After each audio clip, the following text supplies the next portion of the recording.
So you're going to start us off today, right? Yes. Well, I want to welcome everyone back with us today. Welcome you for the first time if you're just joining us. This is our second week of mindfulness and movement for women with chronic illness. We say 50 plus, but this is really for anyone. And I am Stephanie Lueras. I am a body positive certified personal trainer and fitness nutrition specialist. And we have Dr. Robin Pfaff, and I will let her introduce herself. Oh, right now? Yes. Okay. I am Robin Pfaff. I'm a certified health and national board certified health and wellness coach. And I specialize in working with women who are 50 and better who have fibromyalgia. I have fibromyalgia myself.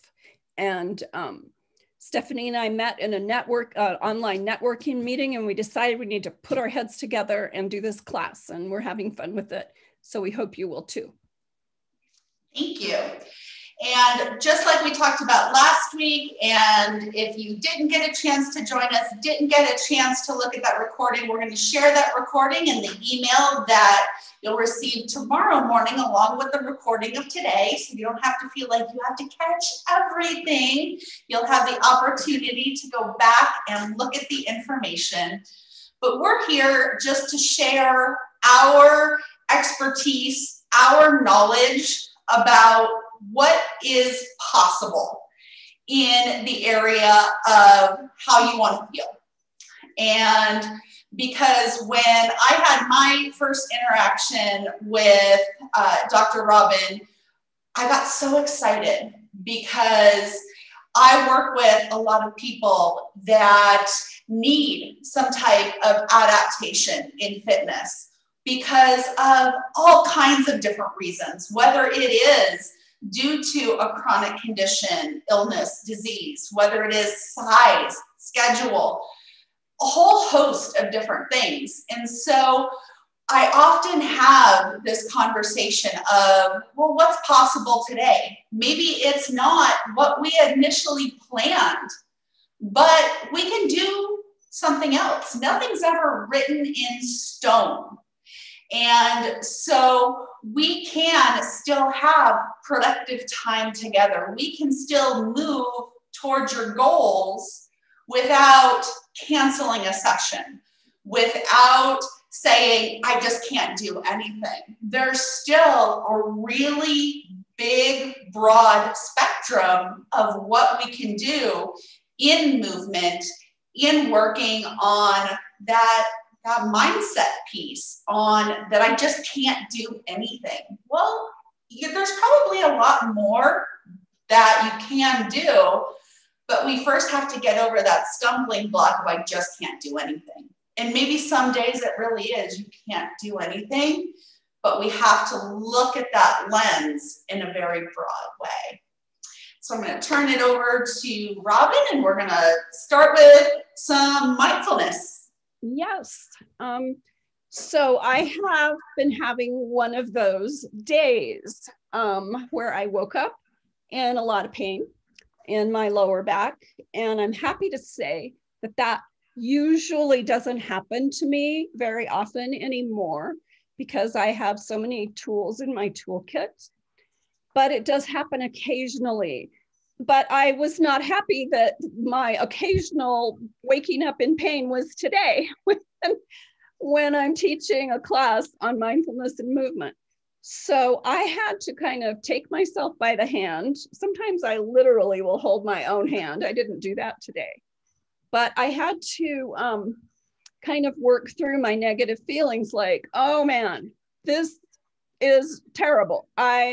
Feel so terrible. I'm going to feel terrible all day, and I'm going to feel especially terrible during the class, and on and on and on and on.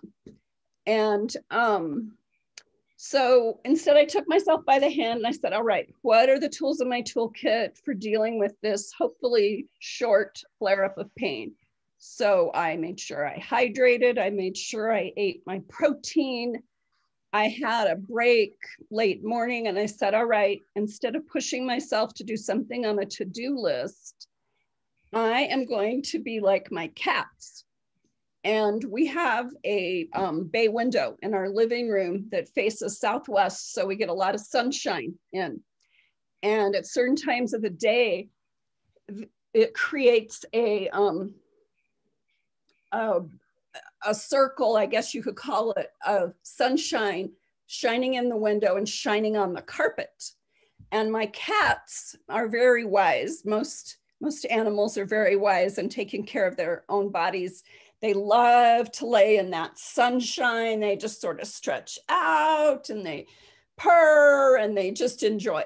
So I thought, all right, that's what I'm going to do. So I got my pillows and I got my heating pad and I had taken my supplements. And I thought, I'm just going to be like a cat and lay here and see if I can relax my body and calm my mind that's chattering all these negative thoughts to me. So that's why I wanted you to ask you to put affirmations in the chat box, because like Linda was saying, sometimes we forget them when we most need them. I know I do. When I'm done talking, I'll put some of the affirmations that I like to remind myself of in the chat. But right now, I'll just tell you that one of them is to be curious, to see what happens, rather than to be fixated on, I'm not feeling well, I don't like this. Take a more flexible attitude that, well, maybe I'll feel better by the time class rolls around.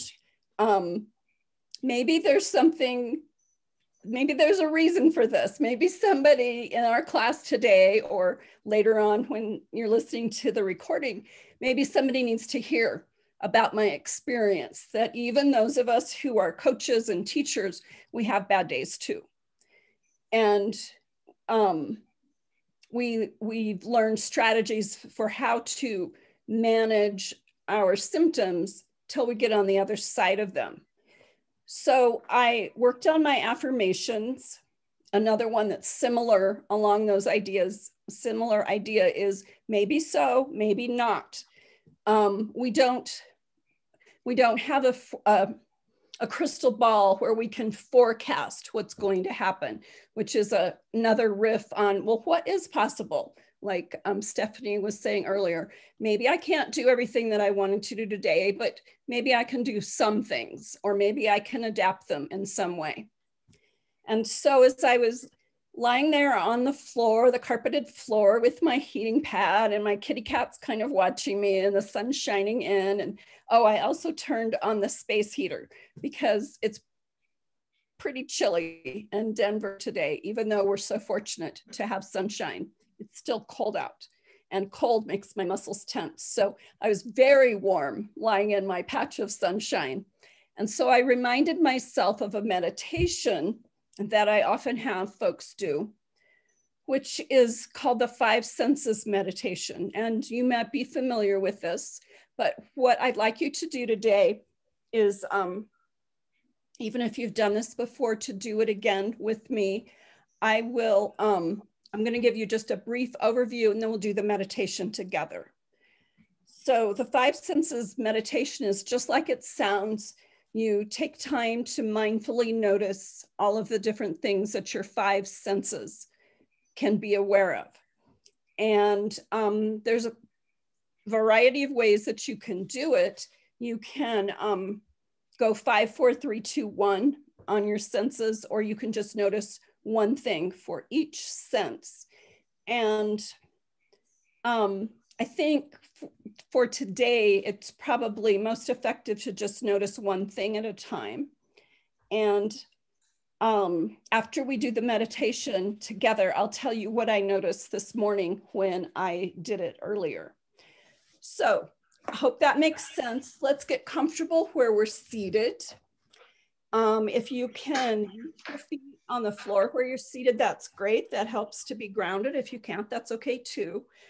You can kind of see I'm sitting back in my chair. That's so that my spine is a little straighter, but I also have a pillow supporting my spine. So that's good too if you need that. And just take a breath or two, close your eyes if you'd like, or just have really soft eyes, a soft gaze down, so that you can kind of tune out and just focus in.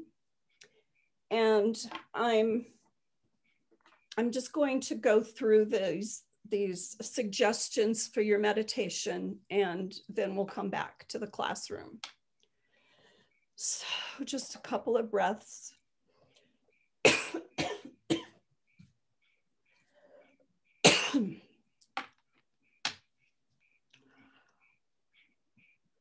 Well, this starts out with noticing things you can see.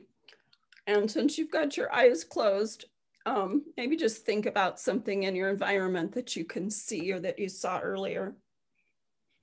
You can think of more than one thing if you'd like.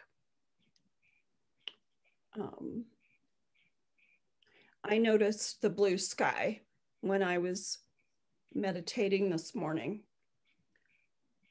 And next, just notice what you can feel. Notice maybe your feet on the floor or your back against the chair. Notice maybe how what the temperature is in your room. It's a little warm in mine. And notice things that you can hear. If you can hear any sounds. Earlier, when I was meditating, I had the space heater on, and it was kind of, the fan was blowing, and I noticed that. When I was lying there on the floor, I noticed the texture of the carpet.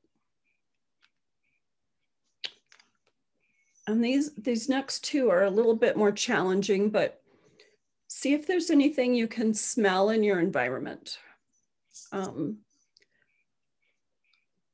guess I did this meditation actually late morning, and I had eaten lunch, and I could still smell the blue corn tacos that I had warmed up in the kitchen. And that also reminded me of something that I could taste.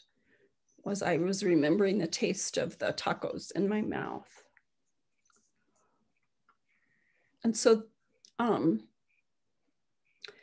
ask Stephanie to share a little bit about this meditation in a minute. You can finish up where you are and just gradually come back to join us in the classroom. Just take a moment to kind of take a breath in and out and leave that really brief meditation experience. You can see that it doesn't have to take a long time to do a meditation. You can make this as long as you have time for by noticing a whole lot of different things. And what I noticed this morning was how very, very blue the sky was. Sometimes in Denver, even after it's been cold and snowy, the sun will come out and we'll get this extraordinarily blue sky. It's just such a beautiful shade of blue. And as I was looking at that blue sky and appreciating it, I noticed my mindset started to shift. I wasn't feeling so frustrated and upset that I was having back pain. I was able to say, okay, I really am grateful for that beautiful blue sky this morning. And it helped shift things for me. So that's what I have to share with you today. But before we go into the movement strategies that Stephanie has planned for us, she and I were talking before the class, and she has something really valuable to share about this particular meditation. So I'll go ahead and let you do that, Stephanie, and then lead us right into the movement. So I was sharing before we were getting going that this is a meditation that I really enjoy.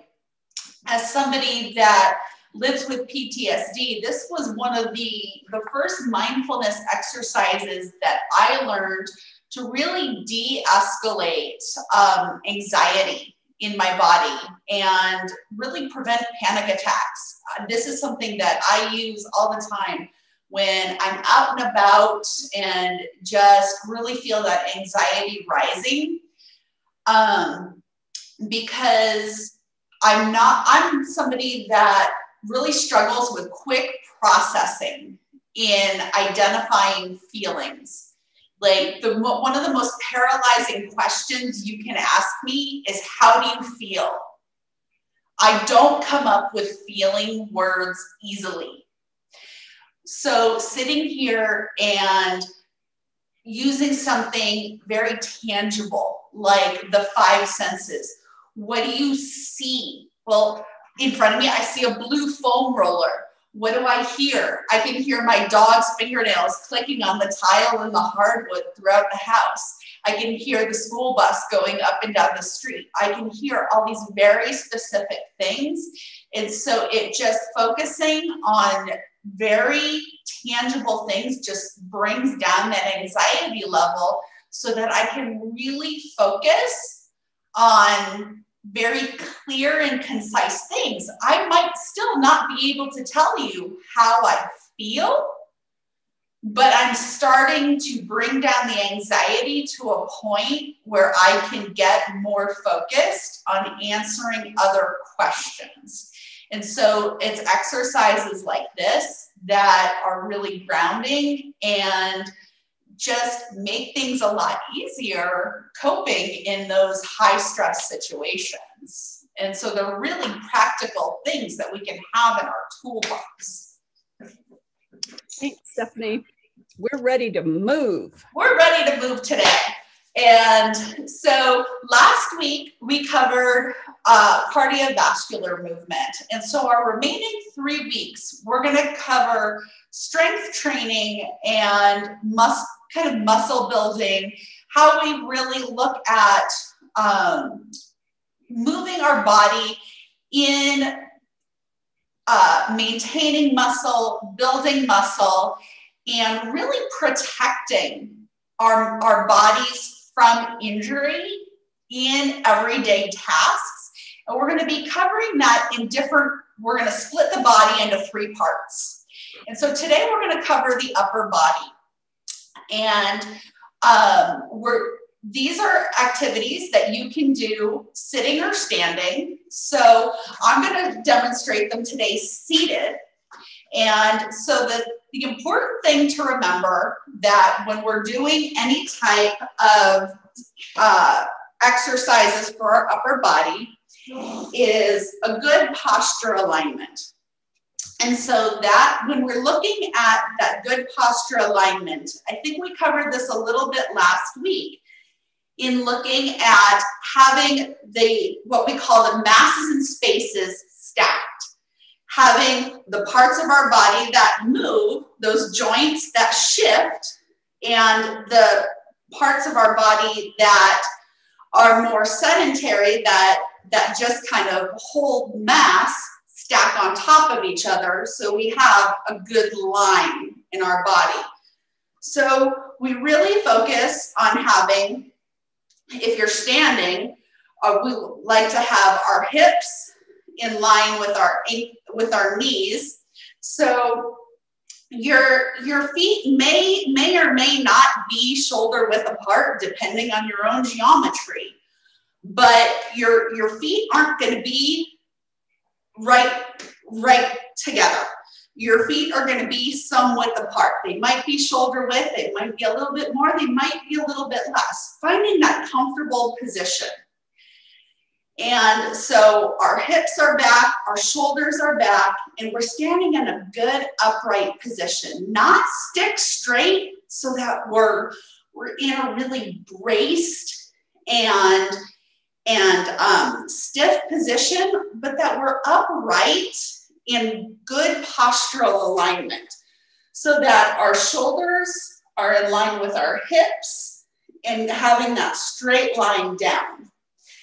And so then when we sit down, we have that same line, that our shoulders are still in line with our hips. So when we kind of think about that, we kind of think about squeezing our shoulder blades back a little bit, because it's our natural posture to slump forward a little bit. Some of us do it a little bit more than others, but when we have good posture, we almost think about squeezing our shoulder blades back a little bit.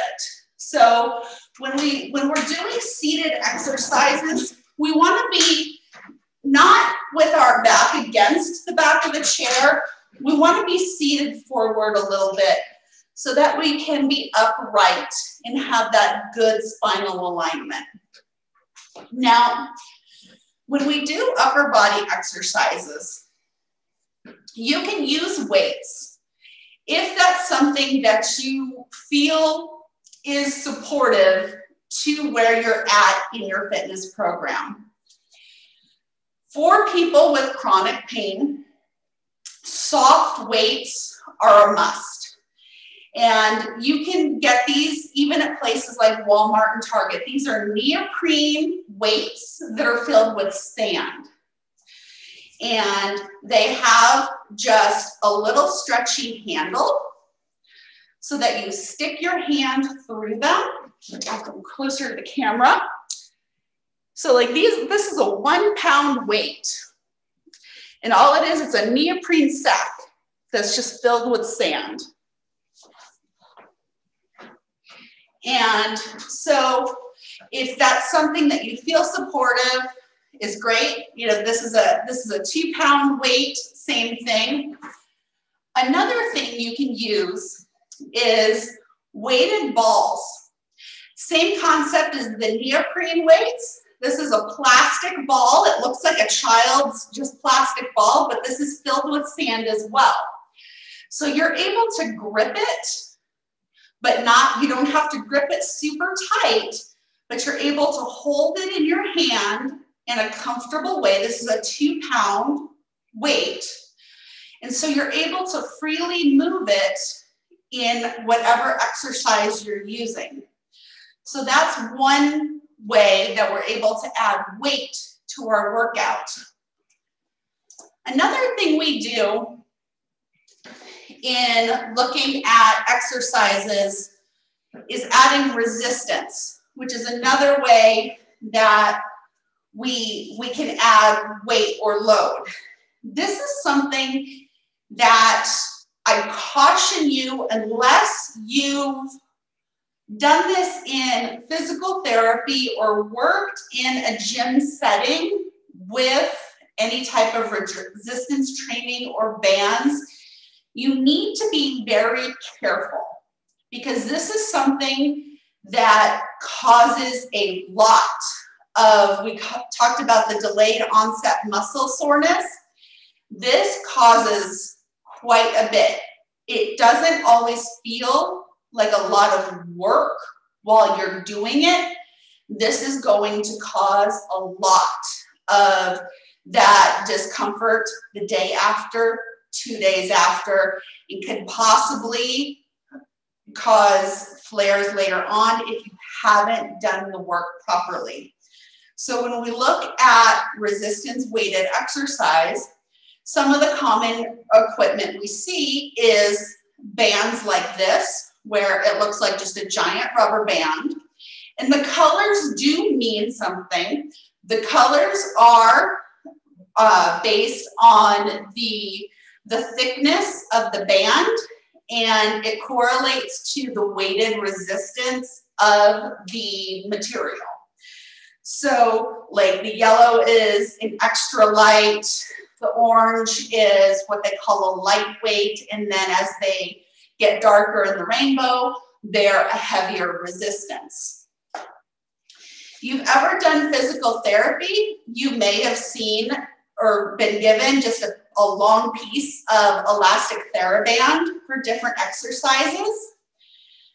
This is great for exercise when we know how to use it, but it can be very hard on the fingers and wrists, because what we tend to do is we wrap it around our fingers, we bend our wrists in funny ways, and while it feels great on our upper body, our arms, even some of the leg exercises we do, If we're not using it properly, we can do some damage to our hands and wrists.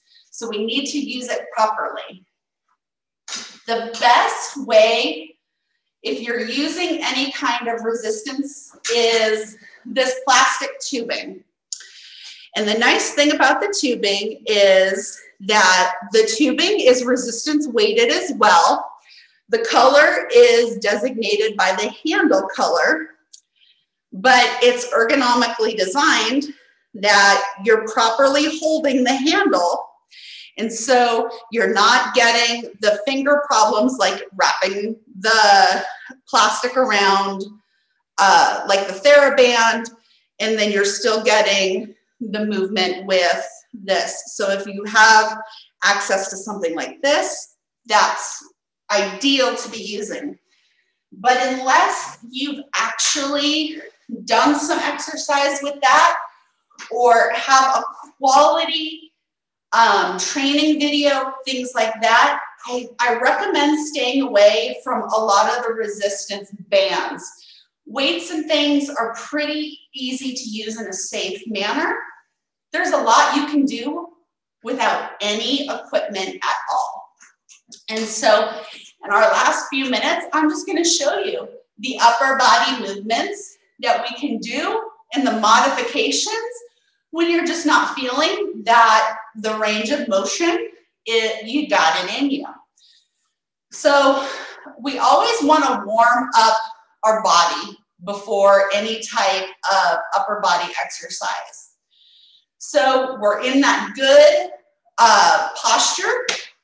And the first thing that we're going to do is we're just going to roll our necks around very gently, no more than the range of motion allows us. Because as we start to move, that range of motion increases. And I'm going to go super fast here. So this is not how fast you would do it in a workout. But as you go through and roll that neck around, you're going to change directions. You're going to go backwards. Then you want to go that next side to side. And then the more you do that, again, that range of motion increases.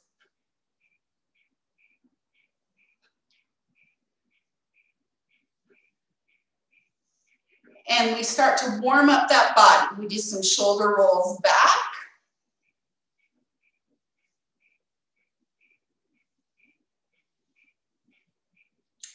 And forward.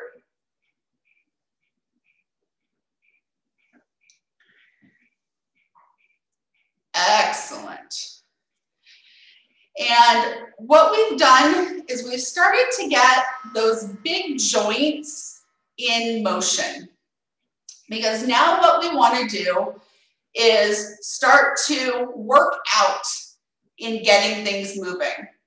So the first thing we're going to do is just a bicep curl. Depending on how comfortable your hands feel, you can make a fist. And so with your elbows against your stomach, you're just going to curl up and down. And, you know, depending on your strength level, you can use weights.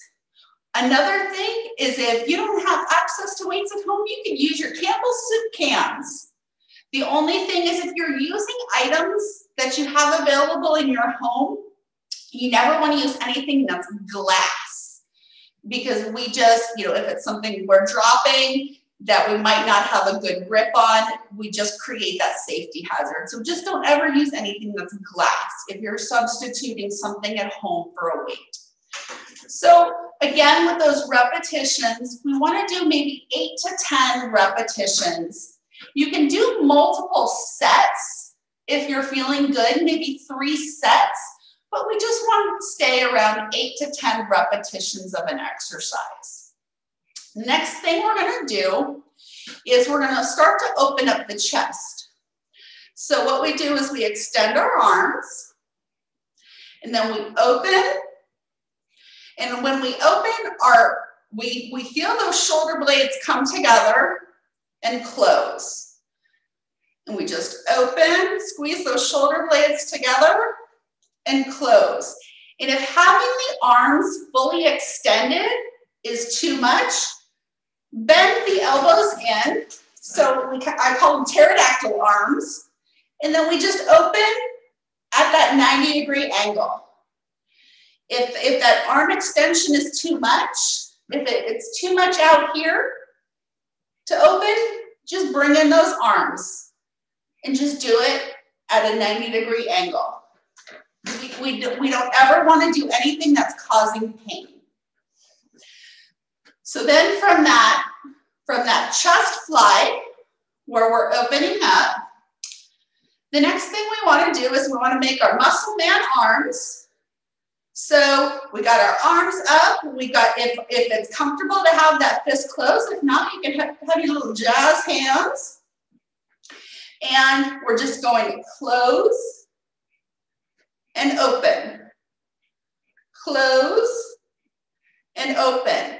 And if it's too much of a stretch to fully close and bring those elbows together, then just bring it halfway. Only move that range of motion that's comfortable for you. And so we're going to open and close. And again, you just do that 8 to 10 repetitions. If 8 to 10 is too much, do 5, do 3.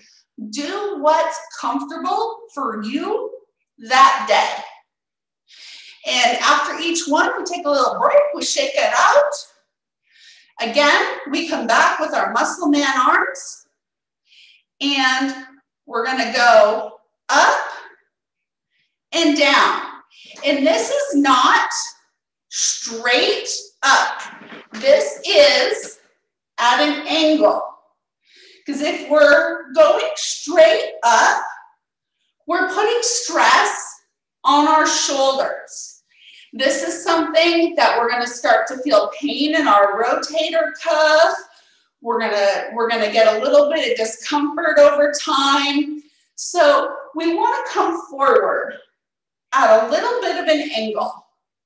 Instead of going straight up, we just come a little bit forward in that shoulder extension. And so we do that.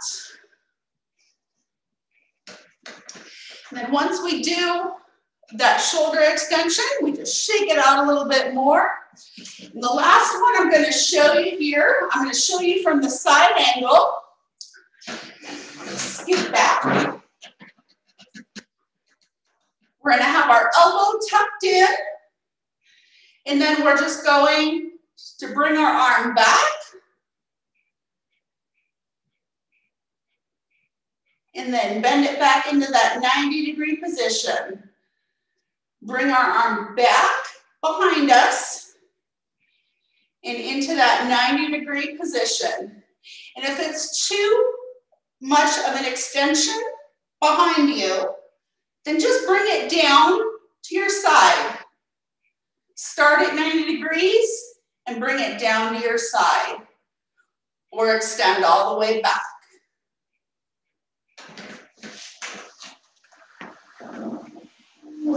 And so that's really all that covers the muscles of our arms, our shoulders, and our upper chest.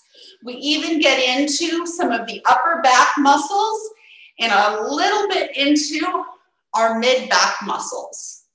And I know we've gone a little bit over, but do we have any questions on those? Any modifications that anyone didn't understand? Any questions that I can answer? I'm always amazed at how good it feels to stretch even when I'm seated. Yes. Such a good reminder. Any questions for Deb or for Stephanie, anyone? Donna. Can you unmute yourself, Donna? Hey everyone. So I sit at a computer with my hands on a keyboard for so long, and I do a good job of, stretching my neck and I guess my shoulders. But lately I realized that my arms, when I'm not typing, are stiff unless they're in the typing position, like straight ahead and bent at the elbow. So is the best one that you talked about, when I could take these little micro breaks, the muscle arms and then closing like a book? Would that be the best one? Because that felt really good. Yes, this one and the extension, because what you're feeling, that fatigue in your arms, is actually, it's not so much your arms, it's pain being mirrored in your arms because of tightness in your neck and shoulders. And that is just something that we are seeing in increasing amounts right now over 2020 and beyond, because we're all just in front of computers right now. Stephanie, I just wanted to pop in and ask, are you still recording the class? Oh, yes. We wanted to turn off the recording for Q&A.